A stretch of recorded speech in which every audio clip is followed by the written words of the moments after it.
there. I'm Mary Ferguson, and my colleague Patty Turkovich is here as well. We are part of the Dementia Friendly Westmont educational series. Quick information, Dementia Friendly Westmont. We are a grassroots effort that got a designation in March of 2020 to make dementia friendly communities. Westmont was the ninth in DuPage County, ninth in the state and the first in DuPage County to get this designation. What that means is we're making an effort to provide education and resources to those living with dementia and their care partners, as well as the surrounding community, to have resources available to help one another.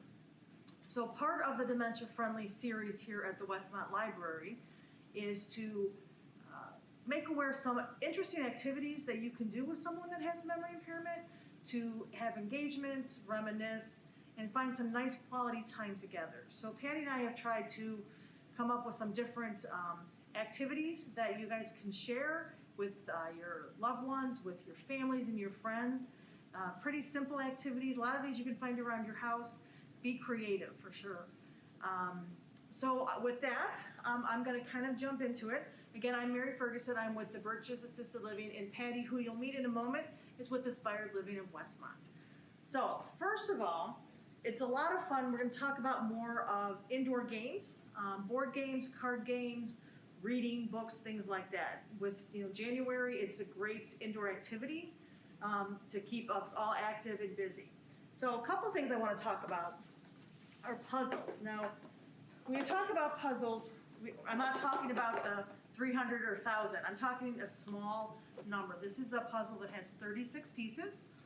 What's nice about that is they're easy to see, they're easy to feel, and easy to put together. So I'll leave that here so you can get an idea here. But as you can see, these are nice size pieces. The cover itself actually has the original size. What's nice about this is these are very easy to handle. So this also works some fine motor skills, but it's not so overwhelming for someone that they can't finish it. So like most of us, we put the puzzles out on the table, and then we kind of start looking at what we're trying to make. This happens to be birds. So again, like most people, we probably start with the corners because those are the easiest. But the idea is talking about the different colors, maybe the different shapes, what we're trying to accomplish. You may be amazed how well someone can do this with memory impairment. This is something that most of us grew up on. Puzzles are easy in the sense they're easy to hold, they're easy to navigate, and the purpose is to keep them together. Now, like most of us, we kind of put things together, they don't fit, they don't work. That's okay. Again, it may be a work in progress. You leave it on a table, you walk by, you can do it. But the nice thing is this is also for someone that maybe is a little restless sometimes. This is a nice way they can move it around very easily. They may create their own puzzle, and that is fine. Again, the idea really is to create an environment where they are using different parts of their brain in order to create this puzzle. So there's a lot of colors and shapes. It's tactile, so there's a lot of things going on, which is great for the brain. It's great for all of us. So puzzles are a great way to do it. You can buy these easily online. Again, this is 36. I've seen some that are smaller. Whatever's going to work. The other puzzles that you might be able to find are ones that you might see sometimes that are for younger children, where they actually have pegs in them. And the picture on the puzzle matches in the maybe it's a wood piece or whatever it might be. Those are also nice because that's that visual, and they're picking up the puzzle, looking at it, and then trying to figure out where it fits again. So there's a lot of options for puzzles. You can go to Goodwill. You can find a lot of gently used puzzles. So this is certainly an easy thing. If you have kids, grandkids, you probably have some laying around the house. Pick them up and see what happens and see the interest. But this is a great winter activity.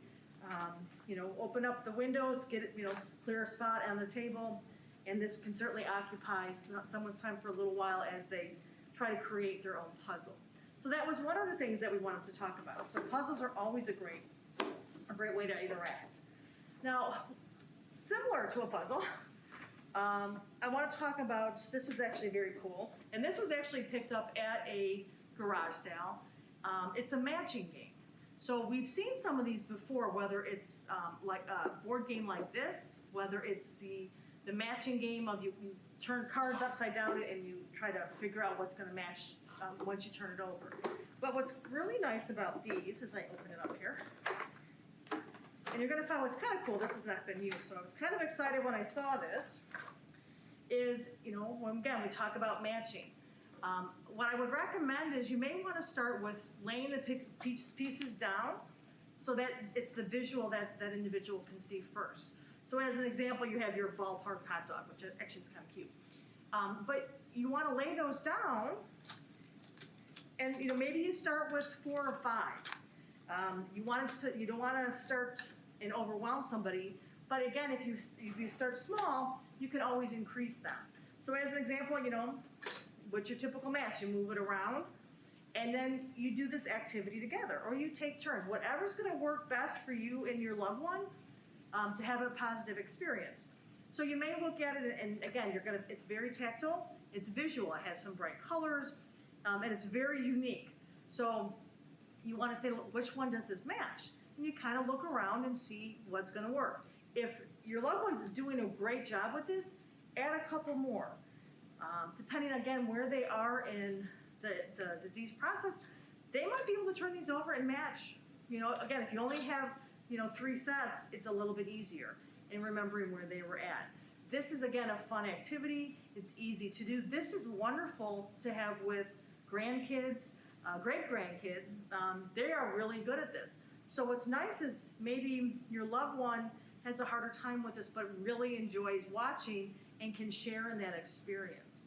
So I would recommend that try it out, see how it works, but you can really do this matching game with just about anything.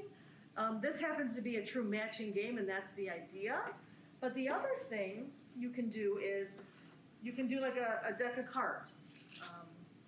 So again, it's pretty easy.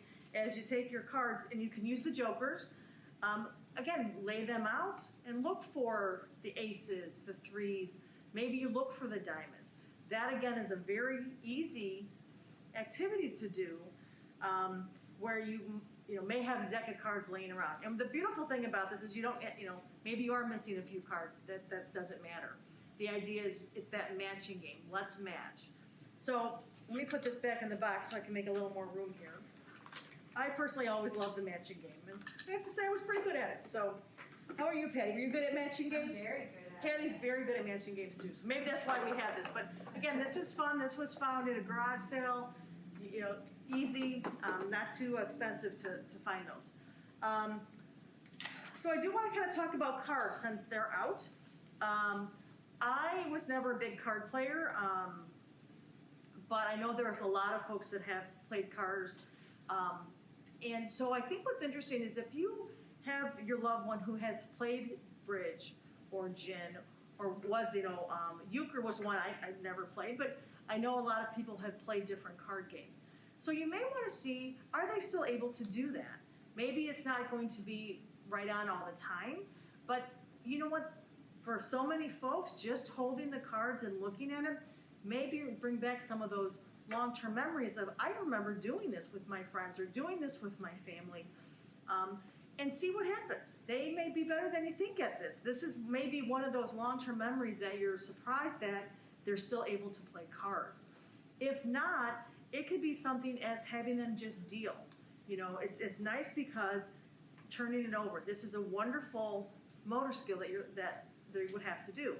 And every time a card gets turned over, you can talk about what it is. Is it red? Is it a heart? What's the number? These are things that very simple, but these also can work wonders for someone with memory impairment. This is a great brain activity because it's accessing a lot of different things. Again, tactile, you're having to flip it over. You're looking at the colors. You're looking at the numbers. You're trying to generate. So someone may understand that, okay, this is red and it's heart, but maybe they don't recognize the 4 or vice versa. But again, this is a wonderful game. I know that we have some residents who still love to play solitaire. Now, it may not always work out the way that you and I might think, but the idea of that repetition is very therapeutic for a lot of our residents that have memory impairment. So something to try, and again, decks of cards are pretty easy to find. And again, be creative. You can use a half a deck, whatever you want to do. If you have Uno cards laying around or some other cards, be creative. Certainly try that out and see what happens. You may have a lot of fun, and you may be, like I said, pleasantly surprised how well they remember to play gin or bridge, and have some great memories. And again, talk about that. Reminisce about, hey, what did you and Aunt Joan do when you guys played cards, or who was better at playing?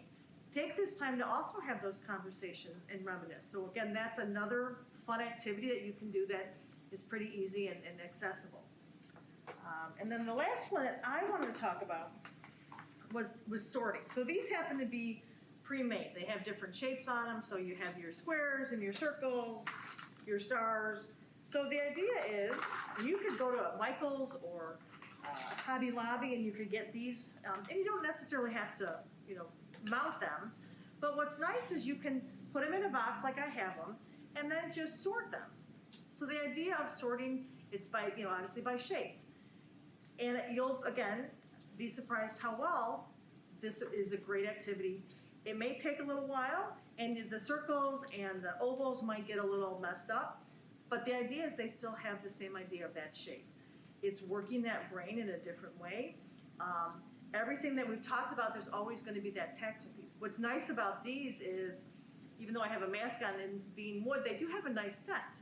So again, you're talking about the different senses that are going to interact, and that's always a positive thing. The other thing you can do is, once you have these out, what can you make with them? What can you create based on your shape? So you have your, you have your triangles that now become your, your squares or your diamonds, however you look at it. So again, it's a nice opportunity to create out of simple objects. And again, I like the fact that these were mounted. It just kind of sets the tone, and you can put your list underneath it. But whatever is easiest. You can cut this out with cardboard, felt. Those are some really nice things as well. The other thing, and you may laugh at me, but my dad did this. My dad had dementia, and he loved to sort socks. And it was great because you think about how many times you do your laundry and you're missing a sock. So you put your mismatched ones in a basket. My dad was phenomenal at sorting socks by color. And we did find a lot of missing socks. But something is that sorting is very therapeutic. It's something that he was able to do very well. And it was an easy project. And most of us have some mismatched socks, most likely laying around. But again, he was sorting, but just differently from the color socks that were in a basket that I handed to him. So again, there's a lot of things around the house that you can find that are pretty easy, that could work in any type of activity, sorting, matching, and that was kind of what we were talking about, the different puzzles. So I think for now, I'm going to stop talking about this. Patty has some wonderful ideas as well of how to keep your loved one engaged as we head into the winter months. But again, these are hopefully some good ideas that you guys can take and work with your loved one. So I'm going to pass this off to Patty, but again, thanks so much.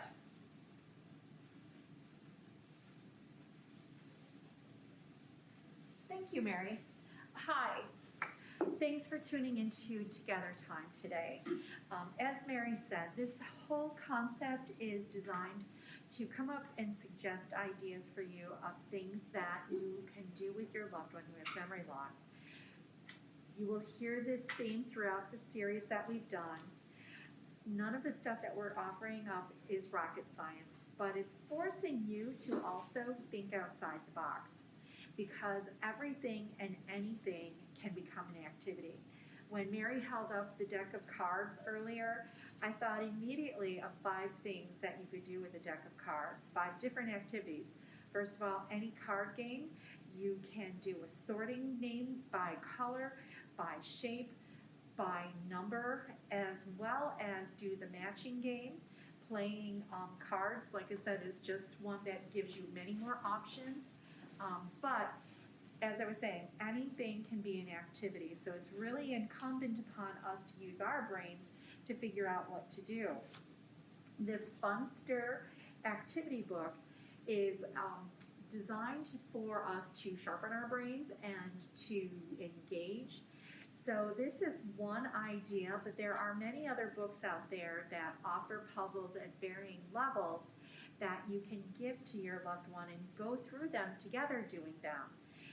Some of them, like here is a page where there are a bunch of emojis. You could do that together, looking for identifying, matching. This is really someone who's still at a very high level of functioning ability. So this is probably not the best tool to give you. However, they do have these mazes in here, and you've seen these things. This is something where they can just start and wind on through. You can do it together. And then if you get bored with it, you could actually just decide to color it in if you have a set of color pencils around.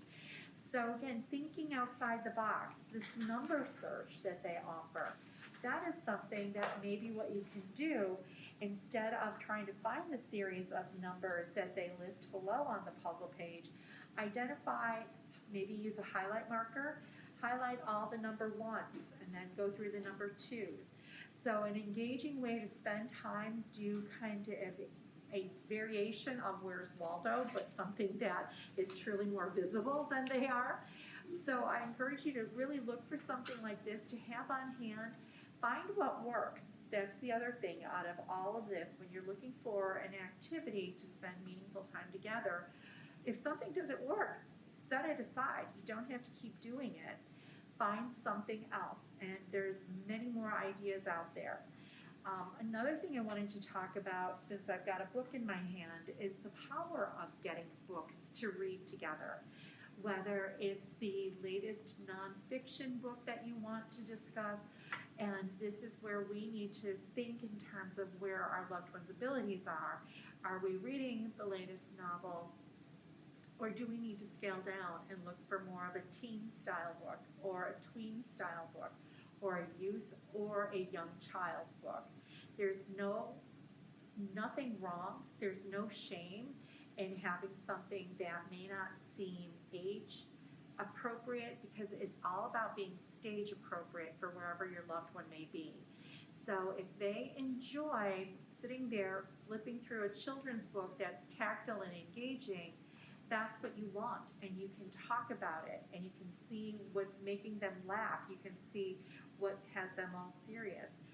That's the kind of thing that you need to think about, is reframing your brain to follow along with where they are. You provide opportunities, and you go where they take it. So encourage you to come to the library. Westmont Public Library is so involved and doing the very best they can to make sure that you have opportunities to engage. So take advantage of their resources and their knowledge base. Another indoor activity, which kind of gets you a little outdoors after a while, but I got to thinking about manual dexterity. Fine motor skills. You want to keep folks doing for themselves as much as they can for as long as they can.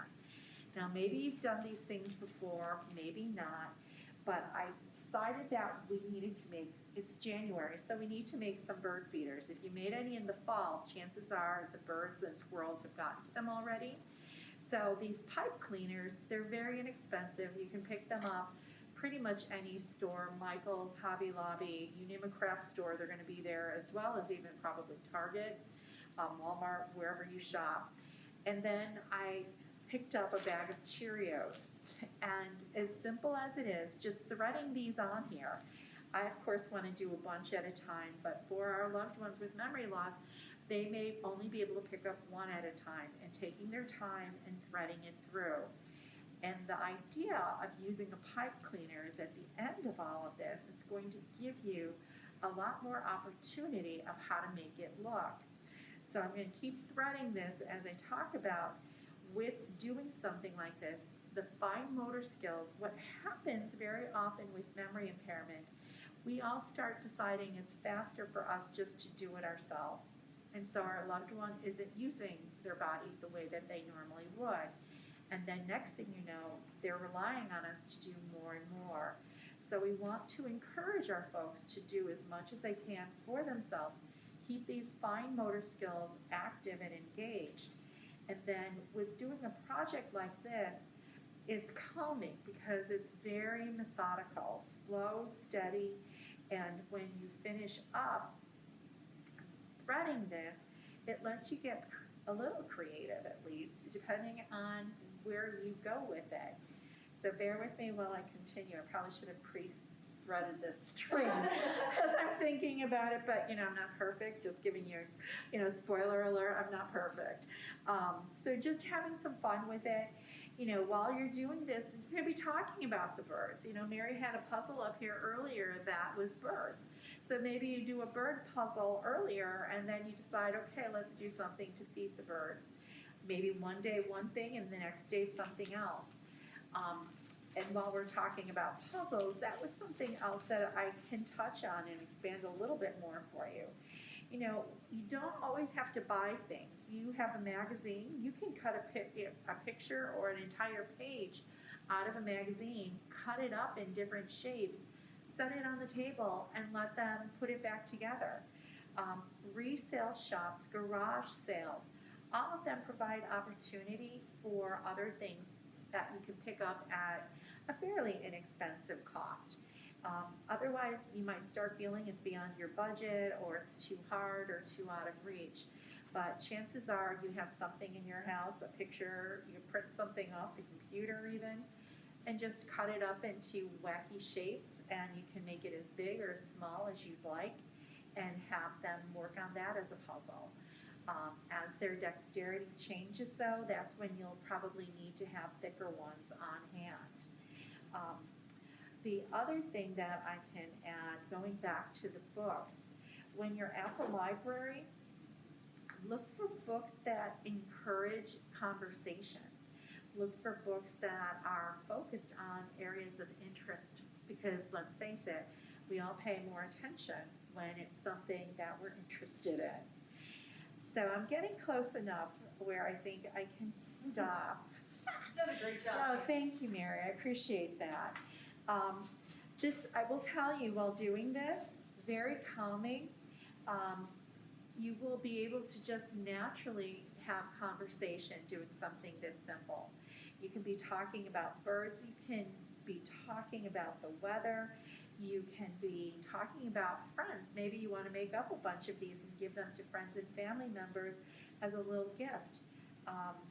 So I'm going to stop and show you what you can do. So now I have threaded my little pipe cleaner with Cheerios. I'm going to center them because I'm kind of neurotic that way. And I'm just going to push them a little bit.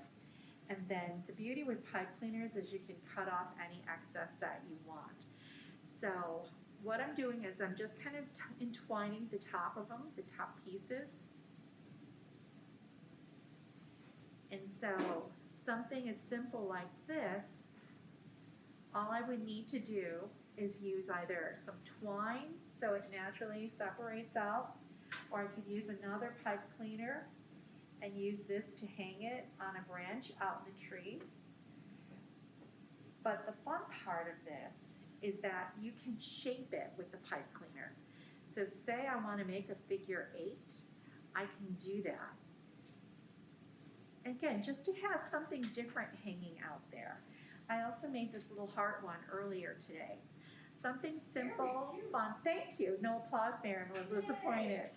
So what really caught my attention in thinking about this is the fine motor skills, the creativity about, okay, are we going to change it up? And then the other thing I discovered, because I did need a little more space when I made the heart after I made it, is you can easily break off a Cheerio if you find you need more space. And that gives you the opportunity to make another shape. You can make a bunch of them and interconnect them with your pipe cleaners. And I can see putting these out on the tree in the winter and having the birds have a little feast, having a tree a little more decorated, having some visual interest out there. And as I said, you just would suspend it either with another pipe cleaner.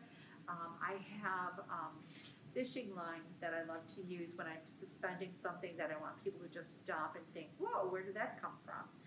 So again, depending on how close your tree branches are, that makes the difference. And then the other thing about playing with Cheerios is you've got a built-in afternoon snack. Because Lord knows they're delicious and easy to nibble on. There's no harm, no foul in eating as you go along. So that's one of the recommendations I had. Creates a calming activity that the two of you can do together and just gives opportunity for reminiscing, conversation about whatever your little hearts desire. And at the end of it, you've got something fun and you've got something to share with the little birds that are probably starving due to the weather. So I'm just gonna clean this mess up later. Another activity, we were talking about games and how we can kind of adjust them to go along with where our loved one is. And I have these dice from a game called Left, Center, Right. Now, if you're playing the game, it's not a hard game, trust me. But the whole concept is you're trying to get as many of the same as possible. So instead of putting the pressure on that it's a game, what if you just took the dice out and there's stars, circles, and then the words right and left on them. So what if you just took the dice out, use the cup, roll them, and just say we're going to keep playing until we get all the same. Kind of like variation on Yahtzee. And nice way to spend time together, no pressure. You can make fun of the fact that it takes 50 times before you get them all. And it can be where, what do you want to shake out? Do you want to go for stars? Do you want to go for circles? Do you want to go for a word? Let them choose and then let them keep going until they get everything they want. One of the things that Montessori methods always teach is that when you finish any activity, whether you've been successful by typical standards or not, you thank them for playing along with you and having some fun, and you congratulate on what a good job they've done. So just adjusting and adapting that game, but think in terms of your Parcheesi games that you've probably got on a shelf. That's something that you should not dismiss and think, oh, they can't or they won't. The only reason they won't is because you're not taking them off the shelves and looking to try to engage them with them. They can roll a dice, they can count to 6 and move their piece along. You might need to coach and guide, adjust, adapt as needed for where they are with the disease. If you see them tiring, if you see them fatiguing in any way, then back down and have some quiet time. Maybe put some music on. Another game that Mary had mentioned to me and I'd forgotten about, Scrabble, but I actually like Bananagram better because you don't have that overwhelming board, but you can still use the tiles, just not the board.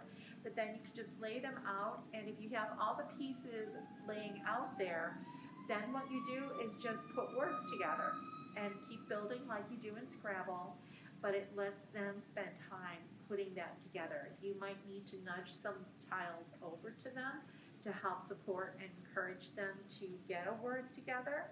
And there's nothing wrong with saying, I'm seeing the words P-E-T. I think that's pet, and lead them that way so they can be successful. It's not all about you being right. So another great game.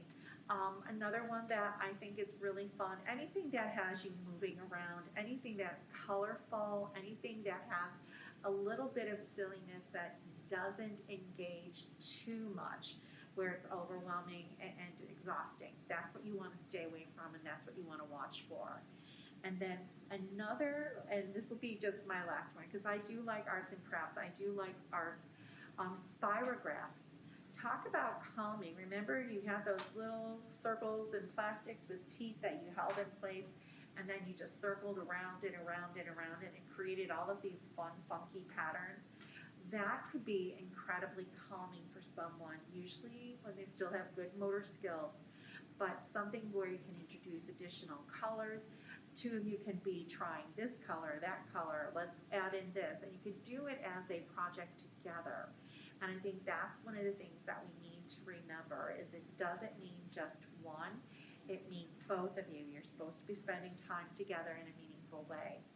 All of these activities that we've talked about are things that anyone in your lives would be able to step in and do.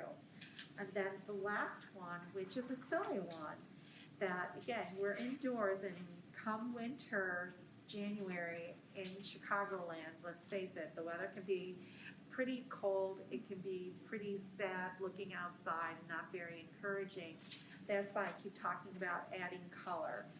So a simple activity, if you're maybe sitting there and maybe you need to put dinner together, but you still want to spend time together, fun activity would be to take a piece of paper, rip it up, and then ball it up. And then what's the classic hoop shot game? Just throw it and see if you can make it into a basket. And that's something that you can do. It gets a little upper body movement going, gets some stretching. And if they're able to get up and pick them up, that's awesome. If not, that's okay. And hopefully they're a good shot, so you don't have to worry about that either. But it's a nice activity that gets some movement going and can engage. And maybe you get into a game where you each take turns, who can get into that bucket, who can hit the table. Silly, but simple, easy, and it's another way to spend time together. So as I said earlier when I first sat down, none of this is rocket science, but sometimes when you're that caregiver, it's a little overwhelming to even stop, breathe, let alone think about how can we spend time together. And that's one of the reasons we decided to put this series together. I hope that you enjoyed it. I really want to send out a shout out and thank you to Westmont Public Library for the support in this program and Dementia Friendly. Mary, am I forgetting anyone else? No, I think that just remember that we have a couple events coming up live in March. Just so you know, watch the library calendar because as it becomes permissible, we will be doing some live programs as well, different educational programs on site. So stay tuned, watch the website at the library, and I thank you so much for your time. You have a great day.